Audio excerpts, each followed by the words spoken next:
Hi, I am Forrest Kim, and I will be presenting to you about glaciers and glacial ice. So, believe it or not, glaciers, the glacial activity of this Earth is very important aspect of the Earth itself. As you can see in this Ice Age GIF, it's very vital that we keep these things together. But though we don't tend to see them in our daily lives, obviously, because they're not literally just in the middle of our streets, like in our front yard.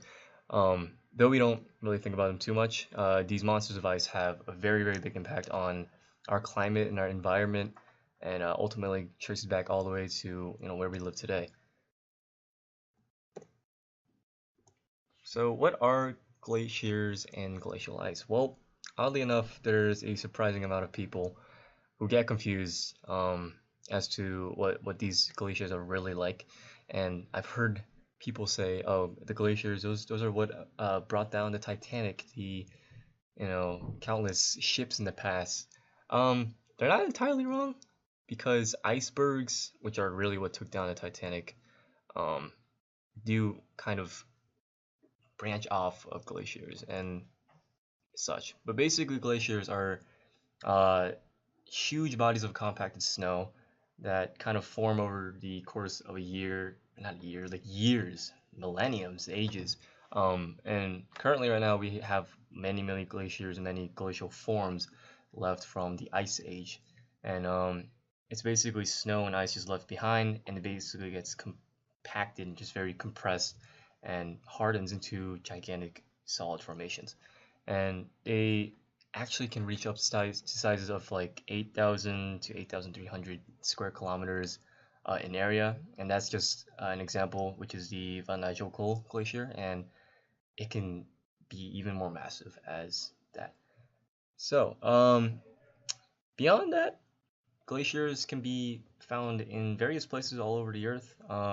It's not just the stereotypical. It's in the poles in the north and south, but it can be found on land in many different regions of the Earth. So, where do glaciers form?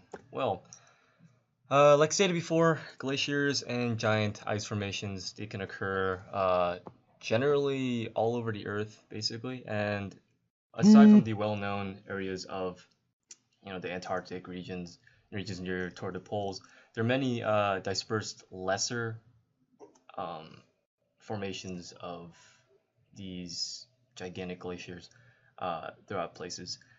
So this includes places like the Himalayas, which we have Mount Everest, probably one of the most bigger, glacier forms. Some in the Alaskan area, more to the northern Canada, and some actually down in South America in the Andes Mountains, where you would probably think it'd be a lot harder down there, but surprisingly not. So majority of the time, these glaciers tend to appear more in the mountainous regions of areas, in countries and areas of higher altitude where they have lower temperature and much more higher pressure. So that allows for them to prolong their lifespan. So are glaciers affected by our environment? Well, it kind of has a full circle effect where we have a effect on glaciers and glaciers have an effect on us.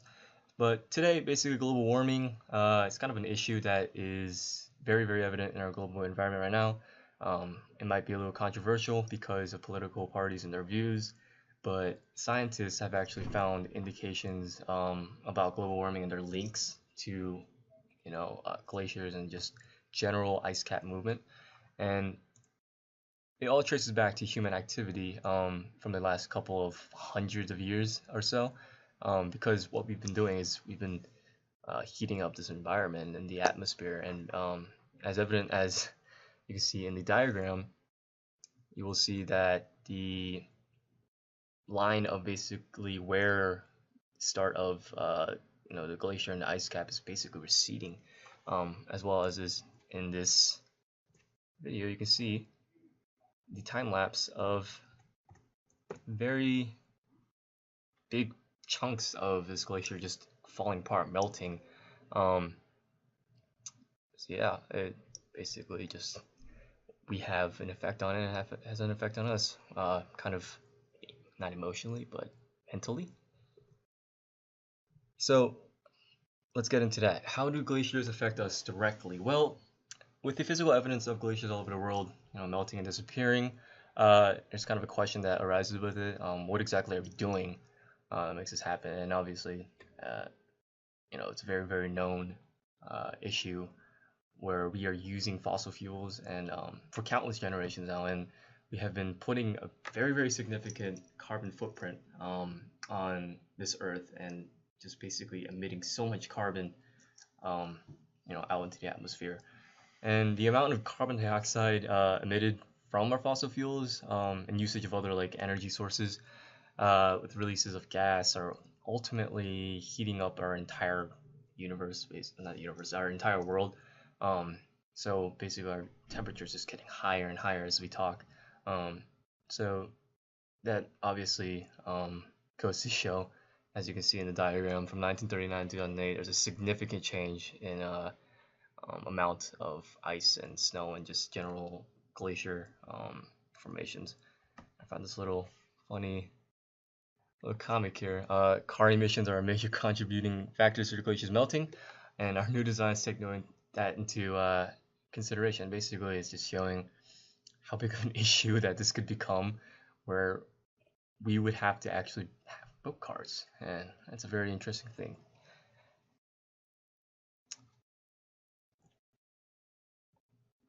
So typically, when you think of glaciers, you would think of a gigantic block of ice just slowly moving, similar to what you would see in like the Ice Age movies. But believe it or not, there are actually different types of glaciers, and that big, gigantic moving block thing being one of them. So these major structures, there's about like 8 of them, but I'll be only covering 6 of them, which I think are major. And these include mountain glaciers, valley glaciers, tidewater, Piedmont, hanging, and cirque, or cirque, depending on where you say it from. So, starting with mountain glaciers, as the name suggests, these glaciers typically would be found in mountainous areas, and they tend to develop there because of the lower temperature and the higher pressure, which kind of allows it to kind of stay there. Um, and you will see them on peaks of mountains a lot, especially in those pictures where you would see just a mountain with like ice kind of just sprinkled on top. But you can sometimes see it depending on where you are, especially with all the snow caps and all that. So they can be expected to be found in northern Canada, South American mountain regions, as I stated before, as well as the Everest mountain. Next is valley glaciers. Now, similarly, kind of like the mountain glaciers, I mean, they are related in a way, but valley glaciers, instead of being kind of just on a general area of mountains, they will be found in the valleys of mountain ranges. And they can typically extend for a very long distance, even sometimes reaching sea levels, where they will literally just like go straight to the sea. And yeah, tidewater, also linked, same vein of valley glaciers, but tidewater glaciers are basically known to not only reach the sea level, but even go farther than that. And they kind of are known, as I stated before, to spawn icebergs, which kind of brought down the whole Titanic, kind of a bad thing. Also known for ship problems and all that, but they are basically moving planes per se. I mean, they are very uneven on the surface, but they are gigantic, just moving blocks. Is something you would see in the Ice Age, really. Some other types we have here are Piedmont, and this is a very odd shaped one, looking like a fan of some sort. But Piedmont glaciers are the type of glacier you would find that takes up like long, long, long plains of space. Generally very kind of bulbous in a sense, and they tend to flow out of valley glaciers, and they go into flat areas, making lobes and such. And the largest, most famous actually Piedmont Glacier is the Malaspina Glacier in Alaska, which covers up to roughly about 1,500 square miles. And next we have hanging. as you can see, they're literally hanging over a mountain. But these also are in association with valley glaciers, but not the way you would think they would be. Mainly because this is the opposite direction of, I guess, flow. Valley glaciers sometimes can recede and melt, as we've stated before, and hanging glaciers are basically what's left behind, what's left hanging per se. And they're significantly smaller than the previous glacier system that was there inputted there before. It goes as far as to melt completely, then the valley in which the glacier disappeared from would become a hanging valley.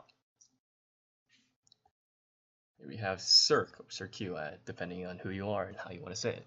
But these types of glaciers are pretty unique because the shape of which these glaciers are formed in, rather than the countless, things about the valleys and the plains.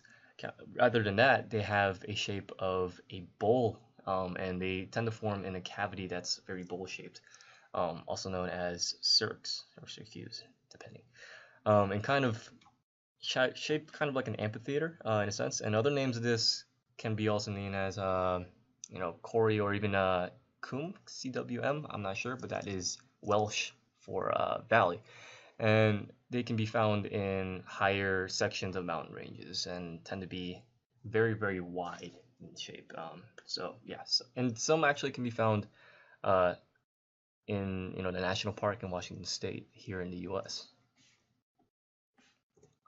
So, what is the end goal? I wanted to end this presentation on a light but questionable note.